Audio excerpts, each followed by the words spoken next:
je me suis toujours dit, mon rêve, c'était de travailler pour cette entreprise. J'étais passionné de ce qu'ils faisaient dans l'informatique, donc j'ai travaillé 2 ans anywhere on the dans internet. la société. C'est en These 2007 ideas come from the problem that lies in the market. Pour objectif de faciliter le quotidien des parents.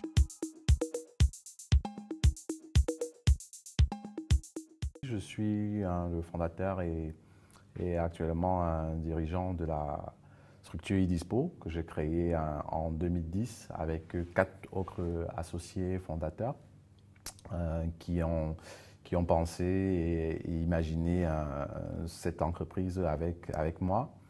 Donc, juste pour me présenter très rapidement, je suis arrivé en France en 2002 à la suite d'une bourse d'études suite à un DUT à l'UT de Banjul. Et ensuite, j'ai fait une école d'ingénieur en France et après cette école d'ingénieur, j'ai travaillé 5 ans dans différentes sociétés de conseil en informatique. Donc, j'ai à la base un diplôme d'ingénieur télécom, option informatique, différentes sociétés de développement avec lesquelles j'ai travaillé, Expertime, société à taille humaine, pas très connue, British Telecom et ensuite Microsoft.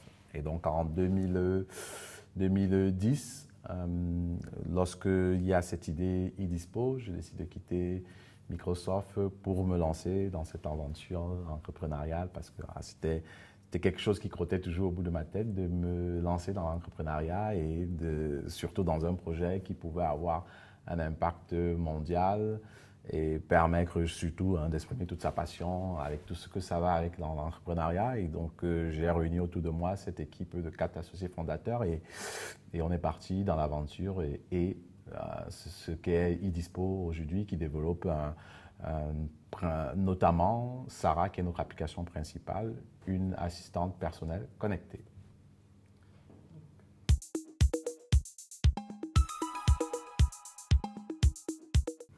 Et donc, juste pour l'historique, lorsqu'on a créé eDispo, le premier produit qu'on a développé s'appelait le Click to Book, un bouton universel de prise de rendez-vous avec des professionnels de proximité qui pouvaient s'intégrer dans différents annuaires et moteurs de recherche, Google, Bing, 118, 218, page jaune. Et en 2012, fin 2012, novembre 2012, on a développé, on a fait ce qu'on appelle dans le jargon de start-up pivot, c'est-à-dire faire évoluer notre produit vers un service différent, même s'il partait de la base de faciliter la vie des particuliers. Donc c'est de là qu'est née Sarah en 2012 et depuis ces 2 ans, puisqu'on a Sarah à peu près 2 ans d'âge, l'application a eu un franc succès, aussi bien en Occident qu'en Afrique. Aujourd'hui, elle a généré à la société, c'est le produit principal, un peu plus d'1 million de dollars. Et en 2014, notre ambition, c'est d'atteindre au moins les 4 millions de dollars via le produit Sarah.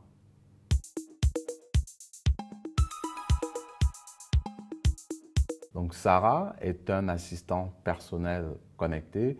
L'idée, c'est vraiment de vous offrir une facilitatrice de vie accessible par différents canaux, votre smartphone, votre email ou depuis un chat Facebook. Et nous avons aussi développé une version pour les constructeurs automobiles, donc depuis la voiture. Donc c'est un assistant personnel. Vous pouvez solliciter suivant différents canaux, via différents canaux, et solliciter, par exemple, de vous assister sur des tâches du quotidien, du plus basique au plus exceptionnel. Ça peut être juste une recherche d'informations, rechercher, par exemple, les coordonnées d'un cordonnier proche de votre domicile, la pharmacie de garde, ou des choses encore plus exceptionnelles, puisque derrière la plateforme, nous travaillons avec différents partenaires, des choses exceptionnelles comme vous réserver une promenade en hélicoptère pour demander par exemple vos crédits de ciné en mariage. Voilà. C'est un point d'entrée, ça devient une sorte de vraiment secrétaire particulière qui va être à votre service pour vous faciliter la vie. Et derrière, justement, c'est une assistante super connectée. Donc, elle est connectée à près de 50 millions de professionnels de proximité, à des services de conciergerie, à des consultants, à des partenaires pour être capable d'apporter une réponse adaptée à tout type de besoin que vous pouvez avoir.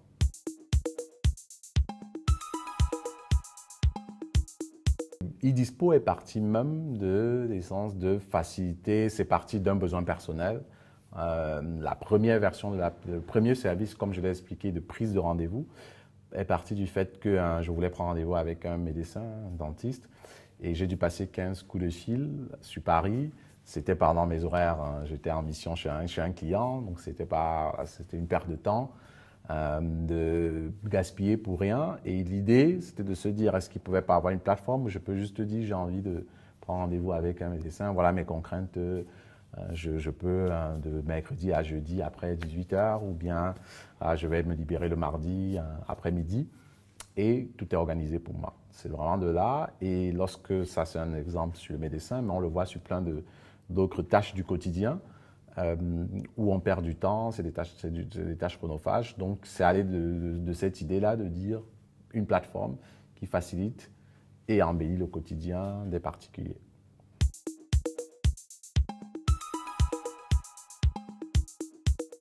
On a effectivement Sara, dans son essence même, est une plateforme. Donc quand je dis plateforme, ça veut dire qu'il y a plein de services qui peuvent se greffer autour de Sara, du e-commerce, de la réservation, dans des sous-domaines, réservation de taxi, donc plein d'idées de services qui peuvent se connecter à Sara. Bien évidemment, on a certains services qu'on imagine fournir de façon individuelle, aujourd'hui, en fonction des besoins de nos clients. Bon, beaucoup de ces produits sont encore confidentiels, mais d'ici quelques temps, on dévoilera certains d'entre eux.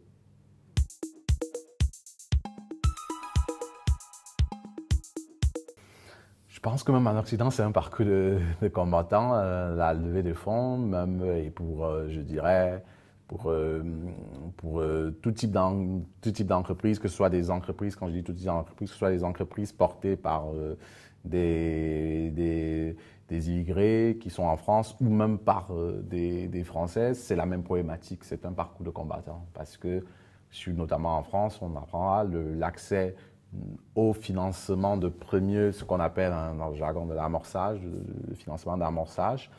Il y a un manque, il y a très peu d'acteurs comparé à des pays comme les États-Unis. Donc ça reste un parcours de combattants. Maintenant, je pense que les éléments clés à avoir, c'est arriver à trouver, comme dans beaucoup de choses dans la vie, arriver à trouver ce qu'on appelle souvent le lead investor, cet investisseur qui lui-même est connecté, qui va réussir à vous connecter, parce qu'il croit à l'idée, à vous connecter à d'autres investisseurs, et ça crée généralement l'effet boule de neige.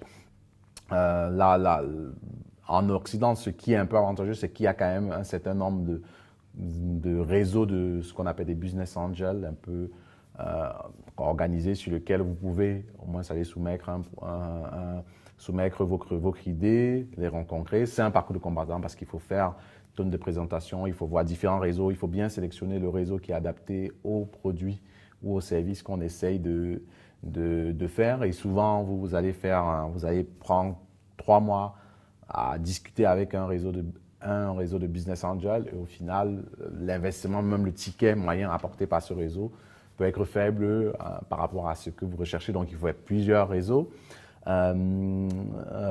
Et le deuxième élément, c'est que ce qui n'existe pas. Donc, je disais cette parallèle par rapport à l'Afrique, où c'est vrai que c'est pas très organisé. Aujourd'hui, il y a des personnes qui pourraient, lorsqu'on regarde le parallèle par rapport il y a une émergence quand même de personnes qui pourraient investir dans des jeunes structures en Afrique, mais ce n'est pas organisé, ils n'ont peut-être pas le bon intermédiaire, ou bien les structures, la crédibilité, suffisamment de recul sur la crédibilité, ou la capacité des entrepreneurs à pouvoir bien utiliser leur argent. Ça, c'est les premiers feedbacks généralement que je reçois. Et c'est ça qui rend aussi peut-être un peu complexe l'accès à ce premier niveau de financement des startups africaines. En France aussi, on dit souvent que l'État, c'est le premier business angel pour les jeunes structures, avec pas mal d'aides dont nous, on a pu bénéficier pour des entreprises innovantes, des subventions, des prêts d'honneur. Là encore, pareil, c'est une pénurie c'est des choses qu'on n'a pas dans les pays africains, et qui pourraient effectivement faciliter l'accès à, pareil, ce premier niveau de financement aux startups qui leur permettrait au moins de valider leur idée. Parce que quand on atteint généralement le stade où on a validé l'idée, où on commence à avoir des premiers chiffres d'affaires, où certains investisseurs peuvent plus regarder le dossier en ce moment-là et se dire oui, je comprends maintenant, je vois d'où vient l'argent, c'est déjà un peu plus simple, mais arrivé jusqu'à ce gap-là, il y a quand même besoin, généralement en fonction du service, de l'investissement en capital et de l'investissement très risqué qu'on ne trouve pas facilement en Afrique.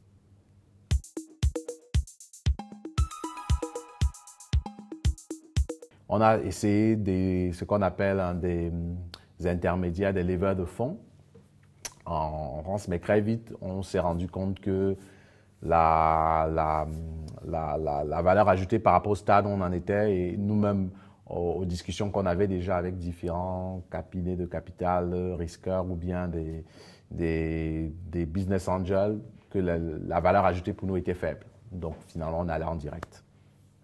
On s'est appuyé bien évidemment sur un cabinet juridique pour la partie légale de la levée de fonds, mais la discussion avec les investisseurs, la négociation de la valorisation, tous ces éléments, c'était en direct.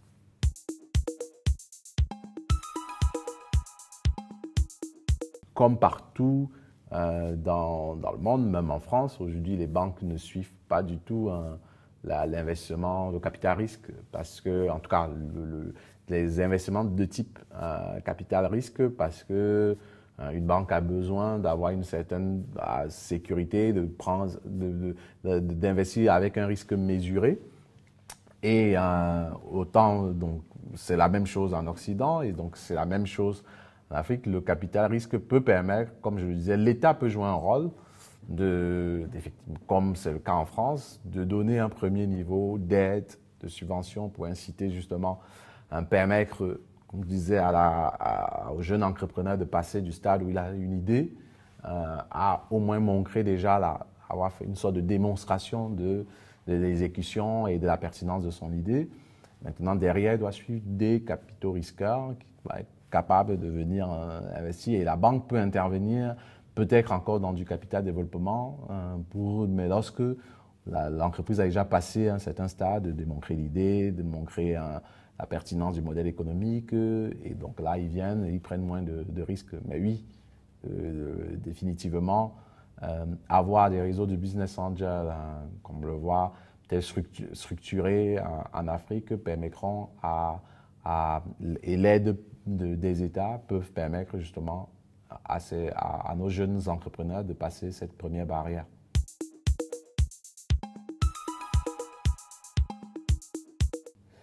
Donc je pense que bon, comme toujours, lorsqu'on voit de belles choses, c'est important en tout cas d'avoir un repère et de dire voilà où on veut arriver, on veut être la Silicon Valley, on veut faire la Silicon Valley d'Afrique au Cameroun. Maintenant, c'est vrai que ça demande plein. La Silicon Valley, c'est tout un écosystème. C'est des écoles prestigieuses, c'est des investisseurs, c'est des grandes entreprises qui encouragent l'écosystème. C'est tout un écosystème. Et donc, ça demande, c'est bien évidemment répliquer ce genre d'idées dans une capitale, dans une ville africaine, c'est bien possible, mais ça demande justement à mettre tous ces acteurs de l'écosystème en relation. Donc, on parlait tout à l'heure d'investissement, mais ça veut dire oui, il faut que les startups aient accès à de l'investissement, il faut qu'ils aient accès à un certain marché, donc il faut que les entreprises aussi jouent le jeu, il faut que l'État joue le jeu. Donc voilà, c'est tout un ensemble d'écosystèmes qu'il faut mettre, mais on voit dans certains pays d'Afrique, notamment l'Afrique de l'Est, où où on commence à voir quand même des centres d'innovation qui ne sont pas encore au niveau de la Silicon Valley, mais bien évidemment, il faut toujours viser quelque chose. Donc moi, j'ai envie de croire que peut-être demain, il y aura en tout cas, un exemple un similaire de Silicon Valley en Afrique. Maintenant, le Cameroun a, je pense, vraiment encore beaucoup d'étapes à traverser et je pense que déjà si on se donnait différents petits objectifs de dire voilà, à quoi consiste la Silicon Valley, c'est quoi le domaine, comment on pousse l'innovation, comment on aide les gens qui innovent à mettre leurs idées sur le marché et petit à petit combler un élément de la chaîne. Et c'est comme ça qu'on arrivera à créer, on peut arriver à créer une Silicon Valley.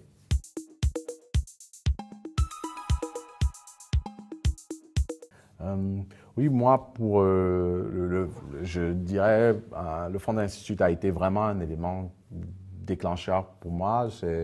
C'est le passage là-bas qui m'a décidé à quitter l'entreprise, parce que le Fonds d'Institut, le principe, si vous connaissez bien, c'est l'un des rares incubateurs où on vous encourage à maintenir quand même votre activité professionnelle en cours. Donc, c'est très adapté à le combiner avec l'idée, à un moment donné, une entreprise qu'on veut lancer. Mais bien évidemment, le but, c'est que pour être graduate à la fin, c'est de créer cette entreprise et donc de démissionner. Donc, on ne vous encourage pas à démissionner avant, mais une fois que vous êtes à l'intérieur, bien évidemment, on vous donne des outils pour développer votre entreprise et on vous incite. Donc, moi, ça a été un élément déclencheur parce que ça permet, le principe, c'est de mettre en relation avec des entrepreneurs, des personnes qui ont réussi ou échoué une fois, mais réussi après. Donc, des entrepreneurs jamais à succès qui viennent vous partager leur expérience. Donc, c'est vraiment entre entrepreneurs. Et ça permet d'éliminer souvent plein de mythes. On a vu des personnes que je voyais uniquement, que je lisais uniquement, soit je voyais uniquement sur Internet ou bien dans des livres. Et quand ils sont en face de vous, ils vous expliquent par où ils sont passés. Ça casse plein de mythes qui vous donnent cette énergie, change votre mindset en vous disant oui, c'est possible, je peux aussi réussir. Et c'est tout ça moi, à mon avis, des initiatives de ce type peuvent mettre en relation des entrepreneurs africains avec des entrepreneurs peut-être africains aussi qui ont réussi, mais aussi des Africains occidentaux qui peuvent venir partager tous autour du point commun de l'entrepreneuriat, tout ce que révèle l'entrepreneuriat, peut être que favorable à encourager, à changer peut-être la mentalité, le mindset, la pensée, à voir grand, à mener ces personnes à voir grand et avoir de l'ambition et donc forcément contribuer à l'émergence, j'espère, d'entreprises, d'entrepreneurs leaders en Afrique.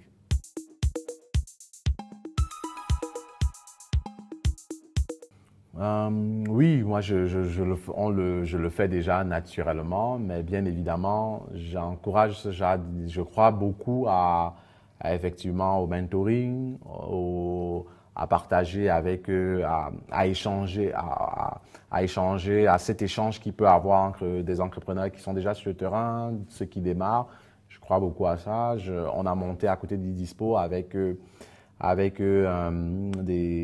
associés, on a lancé une initiative Orxan Venture, dont un des volets d'Orxan Venture, c'est du mentoring, de l'accompagnement de start-up, même s'il y a un volet où on crée nos propres start-up. Justement, dans cette initiative, donc oui, aujourd'hui, je suis ouvert à cette possibilité, donc je suis prêt à discuter avec vous sur des initiatives de ce type.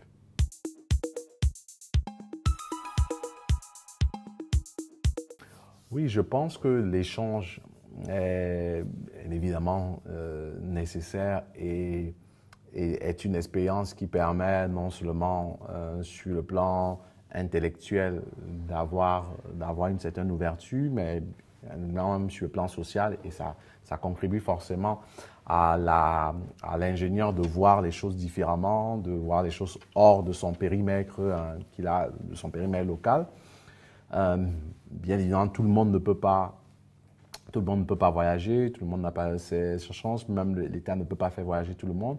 Et je pense qu'en complément de l'échange physique, aujourd'hui, Internet est une opportunité, est une richesse.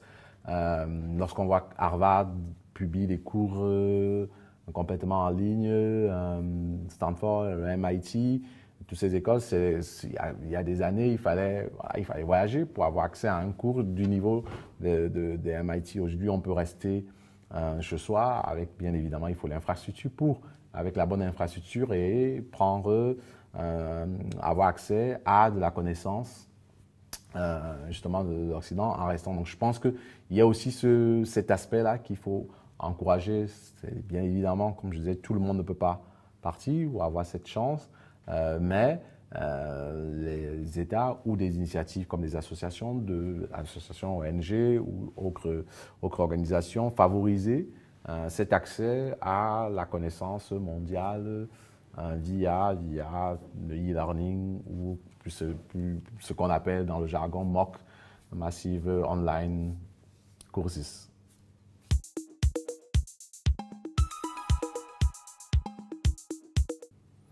Je n'en ai pas comme ça en tête. Sur la partie, sur le premier volet, bien évidemment, je sais qu'il y a différence. Sur le volet cours en ligne, sur cet aspect-là, s'il y a des personnes intéressées suite à cette interview qui vous sollicitent pour avoir peut-être des liens ou des choses comme ça en fonction du domaine, je peux bien évidemment, je serais heureux de pouvoir les aider. Sur la partie ONG, je n'ai pas de nom que les trucs classiques qui existent, soit par une bourse d'études, soit par des ONG classiques, mais il n'y en a pas qui viennent comme ça en tête, bien précis sur ce domaine.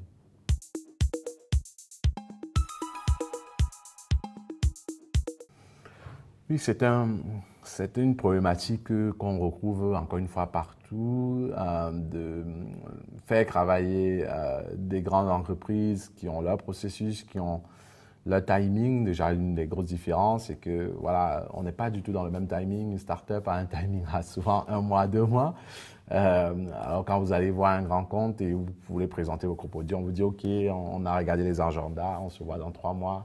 Voilà.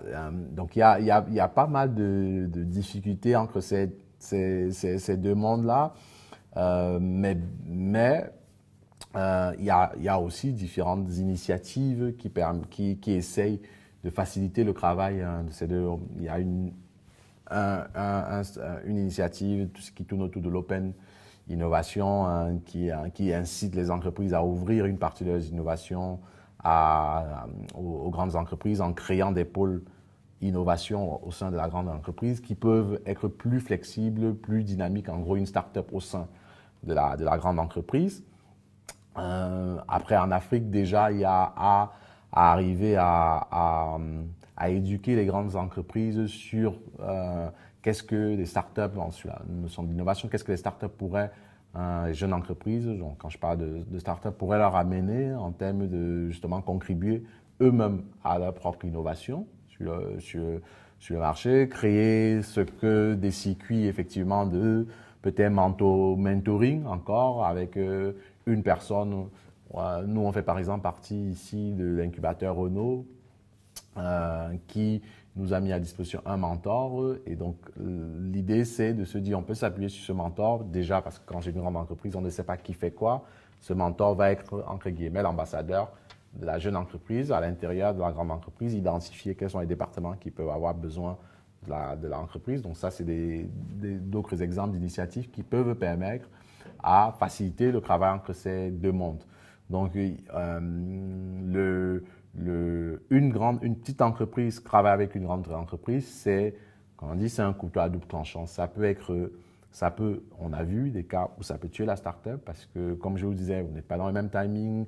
La start-up peut vous faire la grande entreprise peut vous faire des promesses volontairement, mais elle ne tient pas, ça se décale involontairement parce que elle-même dans ses propres process et vous vous appuyez uniquement, vous focalisez sur cette entreprise et ça vous tue. Ça peut être dans un partenariat où l'entreprise où ça demande du co-investissement, mais à un moment donné, la start-up n'arrive pas à suivre.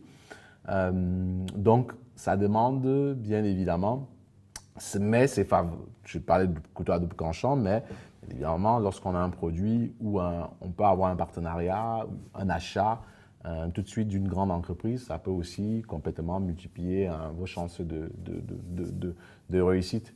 Mais pour revenir à la question, oui, c'est un combat dans le domaine de l'entrepreneuriat ou de l'économie même en général. Comment faire travailler les grandes entreprises, le gouvernement avec les jeunes entreprises. Là, j'ai donné quelques pistes qui sont des initiatives qui marchent déjà, qui sont testées dans différents pays, et donc l'Afrique devrait pouvoir s'inspirer de ce type de méthode ou d'initiatives qui marchent déjà pour essayer de promouvoir cet échange entre jeunes entreprises africaines et grandes entreprises africaines.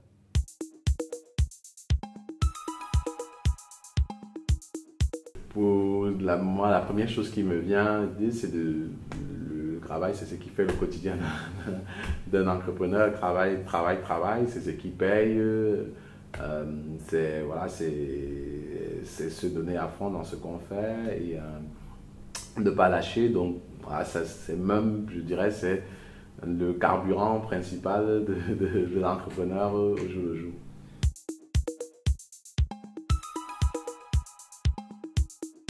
Rêve,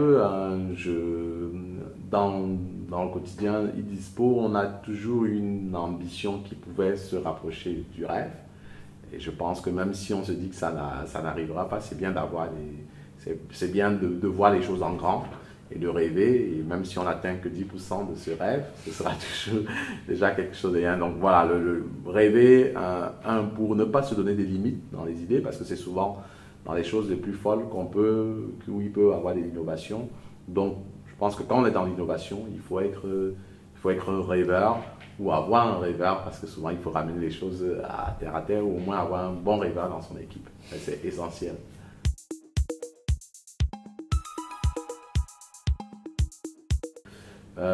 Coaching, je le vis sur deux aspects. Déjà, personnel, moi, je m'appuie beaucoup sur mes actionnaires, parmi lesquels il y a des entrepreneurs à succès qui peuvent justement m'aider dans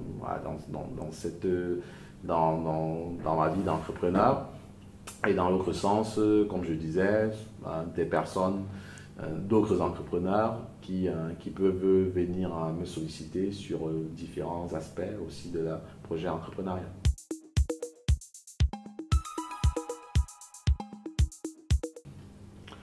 Organisation, il y a deux choses. Il y a l'organisation, le côté organisation personnelle. Lorsqu'on est entrepreneur, c'est comme on arrive à gérer son temps. Donc, il y a cet aspect gestion du temps personnel qui est très importante, qui fait même partie du service de base du service Idispo, puisqu'Idispo, le but, c'est de mieux vous organiser, vous dégager du temps et de faire en sorte que vous soyez plus libre.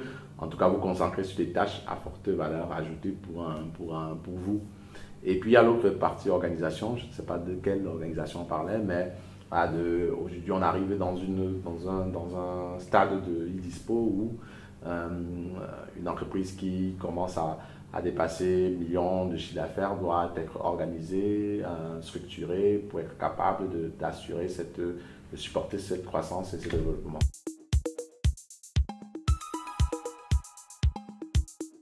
Non, oui, coopération à plusieurs. Il y a besoin d'avoir une dynamique au quotidien, une dynamique avec les associés, les salariés.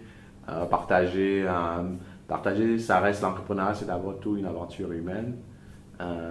Et surtout dans la start-up, c'est essentiel. Il faut que les salariés, les actionnaires et même les clients, à un moment donné, sentent faire partie de cette aventure-là et ont envie de voir cette aventure devenir un succès.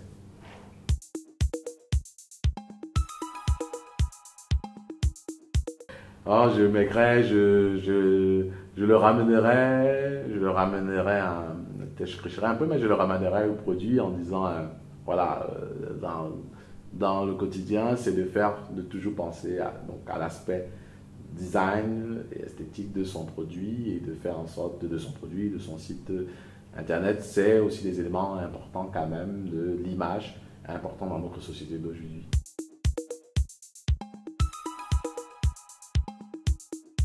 Je dirais que je le ramènerai à la quête de l'excellence de dire que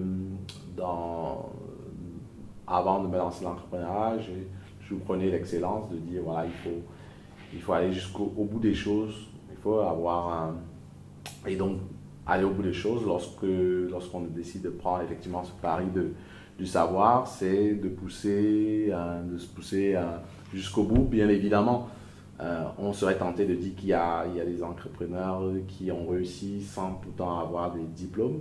Je reste quand même persuadé que ça reste important parce que ça donne une certaine base de la vie et puis qui permet aussi, de la vie, mais aussi de pouvoir organiser ses réflexions et pouvoir organiser même son travail au quotidien.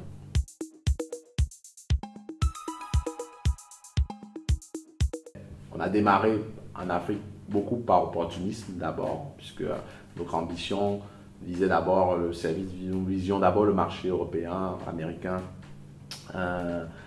mais pareil, dans la vie d'une start-up, on a eu une opportunité sur l'Afrique et ça nous a permis de voir que le produit, en tout cas dans une autre forme, pouvait être très porteur sur l'Afrique. Donc on a démarré par l'Afrique centrale, mais c'est vrai que ça s'élève beaucoup plus en Afrique de l'Ouest aussi. Mais pour moi, je dirais que c'est lié à plusieurs choses.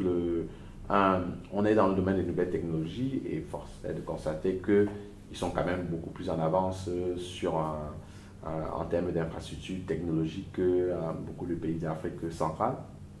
Donc pour des entreprises qui sont dans les nouvelles technologies, le choix est vite fait si on doit comparer. Ensuite, donc, je dirais même le développement économique aussi fait qu'en termes de facilité de développement commercial, ou bien de ce qu'on appelle, il y a des indices aussi lorsqu'on veut se lancer, lorsqu'on veut s'internationaliser, il y a des indices qu'on regarde, comment les démarches administratives, comment elles se font, est-ce qu'il y a est-ce que tous les facteurs de ce qu'on appelle souvent le doing business dans un pays, tous ces différents facteurs qui permettent de dire voilà, comment est-ce que le pays accueille l'investisseur étranger. Lorsqu'on compare, pareil encore, les différents pays d'Afrique de l'Ouest ou de l'Afrique centrale, on se rend compte que l'Afrique de l'Ouest a quand même un certain nombre d'avances sur les pays d'Afrique centrale. Donc c'est, pour répondre à votre question, c'est pour nous en tout cas, pour eDispo, il y avait le côté technologique, mais pour d'autres entreprises, je pense qu'il y a ces autres facteurs, indépendamment même de l'infrastructure technologique, mais tout ce qui est aussi tout ce qui est économique et administratif, tout ce qui est formalité administrative et accueil des investisseurs c'est plus favorable dans ces pays qu'en Afrique centrale.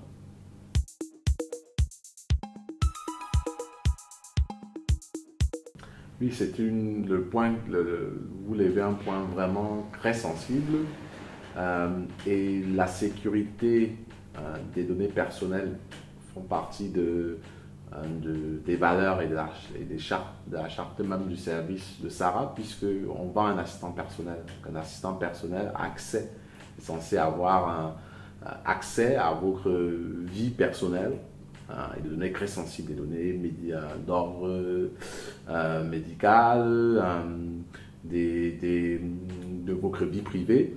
Donc, il est essentiel, nous, de pouvoir garantir, une sécurité de ces données, une confidentialité de ces données, de façon à ce que l'utilisateur même, le service même se développe.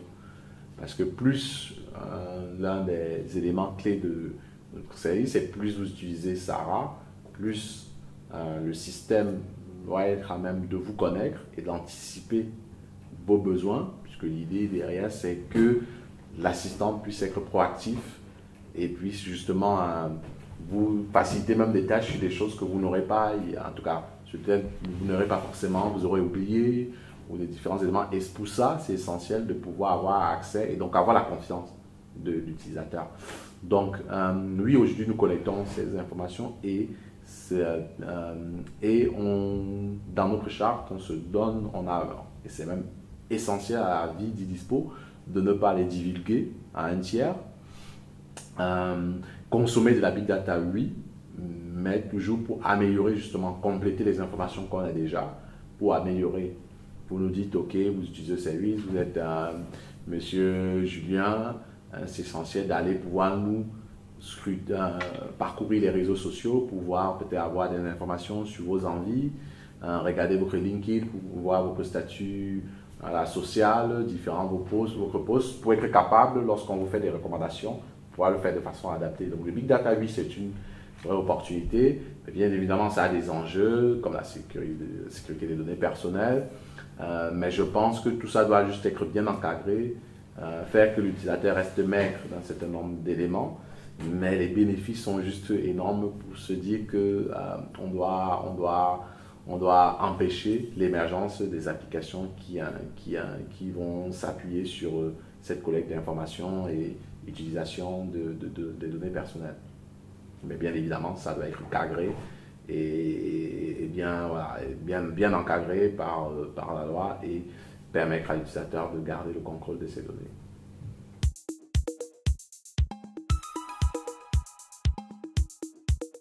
Oui, moi je dirais déjà des initiatives, je dirais bravo à des initiatives comme Evo. Je pense que lorsqu'on regarde dans les différents pays, qu'est-ce qui a fait pousser la jeunesse ou l'émergence, on a beaucoup parlé de différents éléments ici, innovation, entrepreneuriat.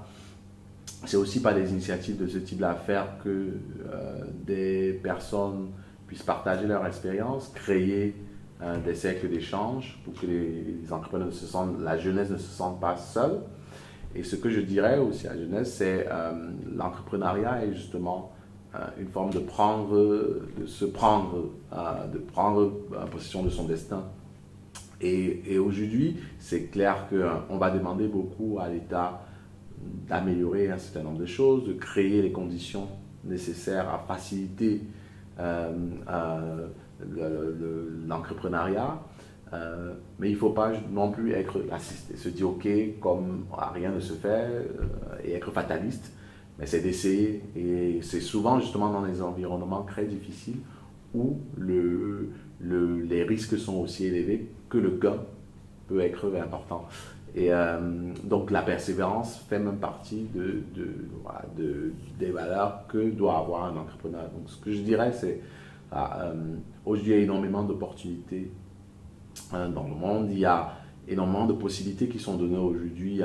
Si je prends que dans le domaine des nouvelles technologies, aujourd'hui il y a des plateformes de distribution mondiale où vous pouvez rester au Cameroun avec votre matière grise, réfléchir, développer des services et avoir accès à des plateformes de distribution mondiale. Je prends l'App Store de Apple, c'est une plateforme de distribution mondiale.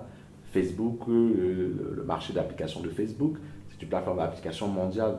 Des exemples d'étudiants qui dans leur chambre ont fait un jeu Facebook, ils ont dormi, le matin ils se sont réveillés, il y avait 1 million de téléchargements avec de chiffres d'affaires qui commençaient. Et tout ça, toutes ces plateformes-là, bien évidemment, il y a besoin d'être informé, mais c'est des choses qu'on n'avait pas avant. C'est-à-dire, on devait avoir accès à un certain niveau de richesse, on devait avoir accès à un certain niveau de personnes, on devait avoir besoin d'être connecté, comme on disait, comme on le dit. Mais aujourd'hui, c'est des opportunités qui peuvent permettre justement de se dire, je suis un étudiant, je suis à l'UT de Banjul, je pense avec mon cerveau, je conçois un service et je le déploie. Et si le service séduit un certain marché, je peux avoir un succès de mon initiative. Donc, ces opportunités, ça n'existe pas bien évidemment dans tous les domaines. Mais j'ai juste pris un exemple pour dire, voilà, dans le domaine des nouvelles technologies, il y a ce type d'opportunités. Dans d'autres secteurs, on couvre aussi ce type d'opportunités. Donc, voilà, s'ouvrir l'esprit, le travail, la persévérance et justement partager. On a tendance souvent en Afrique à garder les idées en se disant, ok, on va voler mon idée. Et justement, le fait de créer, de partager, d'échanger, d'aller vers les personnes, d'aller vers ceux qui ont réussi, d'essayer d'avoir accès à ces personnes. On nous dit, voilà, j'ai une idée, j'ai envie de faire ça, j'ai besoin juste de vos conseils. généralement des personnes qui ont réussi aiment conseiller. Donc voilà, et je pense qu'il commence à avoir des entrepreneurs à succès, que ce soit au Cameroun ou à l'étranger, et je pense qu'ils ont soif de ça, d'aider, voilà, donc de s'ouvrir, voilà, et ne pas oublier que voilà, seul le travail et la passion finissent généralement par payer.